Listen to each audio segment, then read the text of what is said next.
Жители Тампонского района развивают туризм благодаря госпрограммам «Дальневосточный гектар», «Социальный контракт» и поддержке Фонда развития предпринимательства. Летом прошлого года семья Неустроевых из поселка Хандага именно по этим программам открыла турбазу АДО на 607-м километре автодороги Колыма. За короткий срок большая семья смогла не только построить жилье, но и провести первый турсезон. О собственном домике в горах хозяева базы мечтали давно, но смогли осуществить замысел только в 2023 году. Идея создания турбазы, да, у нас стала в воздухе с братом, сестрами, да, очень давно, примерно с 2019 года. Мы же вся семья, влюбленная в эти горы, каждое лето проводили отпуска, да, каждые выходные выбирались на город. И все время мечтали, хорошо было бы иметь хотя бы домик. В то же самое время, с 2019 года, мы начали искать землю в этих горах. И нашли, наконец-то, в 2022 году вот данный участок земли, да, который мы получили по Дальневосточному гектару. И в феврале 2023 года уже с Министерством экологии получили на руки документы, подтверждающие о том, что данный участок земли нам выдан в аренду. На данный момент у нас 5 гектаров земли. Полученная от государства финансовая поддержка позволила семье Неустроевых открыть в Тампонском районе бизнес, создающий новое туристическое предложение, что способствует достижению целей нацпроекта «Туризм и индустрия гостеприимства».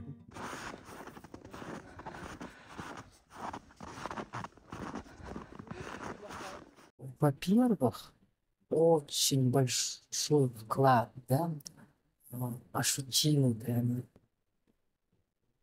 так вложили Управление социальной защиты населения. Это, объясню, мы получили соцконтракты. Это мои двое сыновей, зять и невестка получили соцконтракты на общую сумму 1 400 000. И вот на эти средства мы начали покупать стройматериалы, оборудование, начали строиться.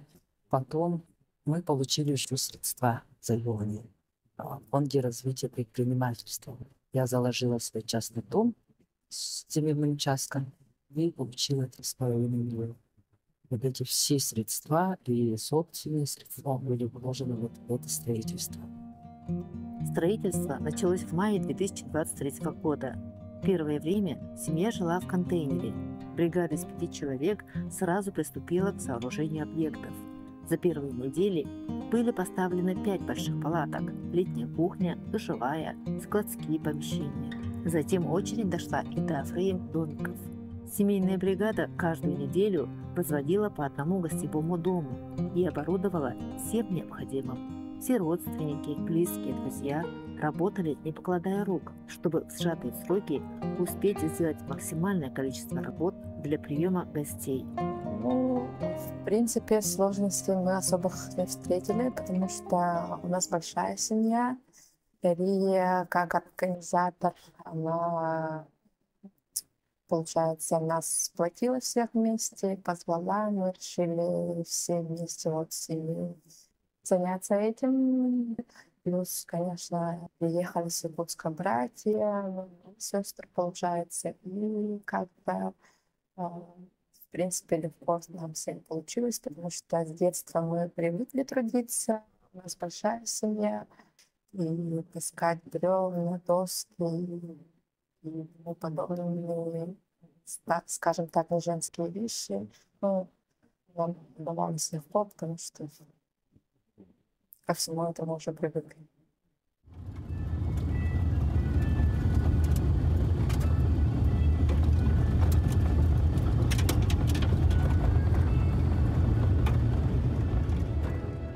Турбаза АДО, она расположена неподалеку от самых опасных участков автодороги Колыма, желтого и черного режимов, Заячьей петли, чертовых ворот. Путешественники сюда едут со всех концов не только республики, но и мира. Турбаза предлагает свои авторские туры по интересам, индивидуальные туры с фотосессией или рыбалкой, сбором ягод и грибов, Экстремальные пешие походы с восхождением. Высота горы начинается от 800 до 2000 метров. У нас в районе очень много водопадов. Популярные водопады народ прозвал Хвост Песа, Рапунцель. Хвост Песа находится примерно на 570 километрах от Колыма, да? И в пешей ходьбе примерно 4 километрах от федеральной автодороги находится. В летнее время он недоступен, потому что это надо пересечь реку Восточная Ханга, и потом по горным речкам тоже дойти до этого водопада. Поэтому только в зимнее и весеннее время туда попадают. А Рапунцель, он находится на 73-м километре Нежданинской дороги. Это уже региональная дорога. В непосредственной близости от дороги примерно 100-150 метрах дороги. И спокойно даже вот маленьким людям, старикам идти до водопада и полюбоваться. Правду говоря, полюбоваться можно только из старика или с определенной высоты. Там тоже есть доля опасности, да, потому что это очень большой водопад, высота примерно 25-30 метров. И в непосредственной близости от таких больших водопадов влажность очень большая, поэтому очень скользко. Поэтому кто приезжает, да, сами, да, сразу предупреждаю, относиться с осторожностью. В любой момент можно поскользнуться на мху, да, на траве, либо на мокром камушке и упасть вниз. После летнего сезона хозяева турбазы АТО снова приступили к строительству объектов гаража, зимнего дома, которому в самые морозы провели отопление и 23 декабря заселились. На первом этаже кафе-кухня, на втором жилой дом, рядом есть гараж, котельная. В августе семья Неустроевых открыла летнее кафе, а к Новому году и круглогодичное, которое сразу стало очень востребовано. Ведь на федеральной трассе Колыма на протяжении 250 километров от села Дорожниковский ключ и до заброшенного села Кубума не было ни одной чайной, где уставшим путникам можно было согреться и плотно поесть. Теперь здесь останавливаются все, кто едет на полюс холода в Тамтор или Мому, Магадан. Единственный большой вопрос, который осталось решить, это подъездной путь и остановка у кафе. Мы с Якутска до Мумского района едем. И вот на 607-м километре появилось кафе, и стало очень удобно тут кушать. Ну, в общем, проводить время, интернет есть и так далее. Днем и ночью в кафе гостей ждет домашняя кухня, якутская и русская, фирменное блюдо оладьи со сгущенкой. Приятно с горячей чашкой чая или кофе набраться сил с видом на горы, в теплой, во всех смыслах атмосфере. Расстояние от теплого ключа до Магадана составляет почти 1400 километров. Чайные – неотъемлемая часть в пути, поэтому открытие еще одного кафе очень радует всех путников. На соцконтракте было куплено оборудование, микроволновка, холодильник, газовая плита, посуда, столы, стулья.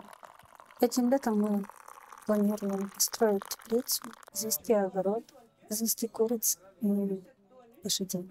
Хотелось бы, чтобы на столе стояли овощи, яйца и мясо. Все свежее, все свое.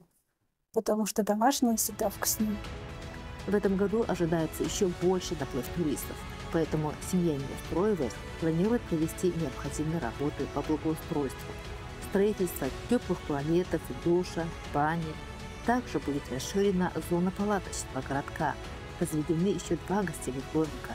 Но самым значимым проектом этого сезона, возможно, станет строительство хостела, который очень нужен для водителей и пассажиров на этом отрезке пути федеральной трассы Колыма. Турбаза будет развиваться, создаваться условия для активного отдыха, прокат горных велосипедов, квадроциклов, байдарок. Хозяйка турбазы Дарья Неустроева уже подумывает об открытии здесь горнолыжной базы. Ведь лето короткое, зима длинная, а снег в горах уже с октября и по май. Финансово это будет очень затратно, но перспективно.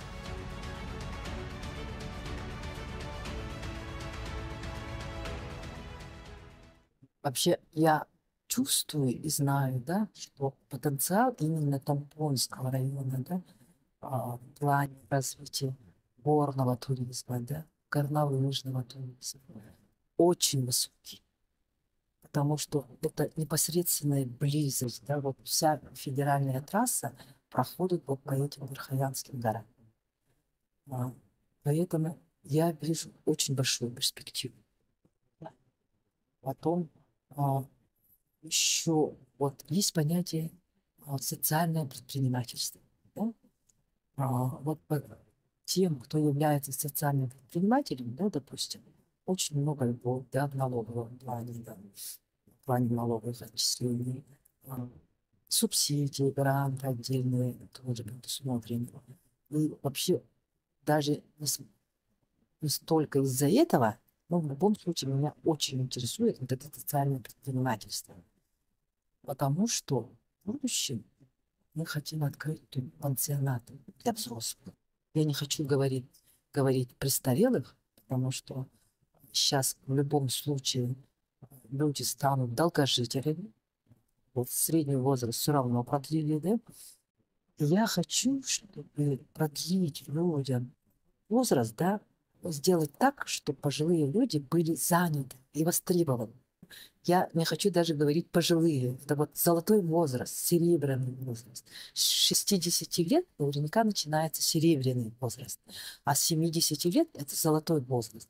Когда человек четко, очень хорошо думает. Даже вот научно доказано, что мозги начинают работать в полную силу, на полную способность с 70 лет. Я вот задалась вопросом, не построить ли пансионат в будущем, чтобы они были заняты и востребованы. Они могли бы работать горничными, да, разнорабочими, администратором, да, заведовать кафе, кухней, почему бы нет, да, заниматься огородом, да, животноводством.